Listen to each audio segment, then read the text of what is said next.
All right, so this is a drop test of the new insulin holder. And no, it's not a full bottle of insulin. We're not that silly. It's an empty bottle. Try it. 1, 2, 3. And survey says... I don't hear anything broken. Well, open it up and see what happened. It's got to survive all of them. Oh, good. No cracks? No No nothing? cracks. Pretty good.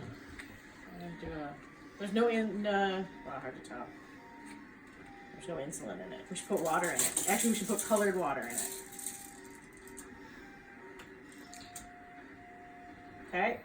Yep. 1, 2, 3. That sounded less promising, Yeah. but still okay. That was top down. Top down. Still. Oh, sorry. Still all intact. We'll do one side drop.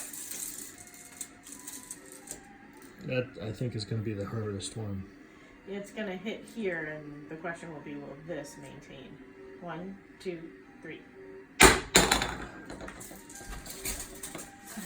And survey Survey says says.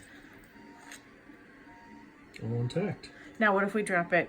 No. I But think you that need will a break. gold standard. You So need it works. Ta-da! Well done. Ta-da!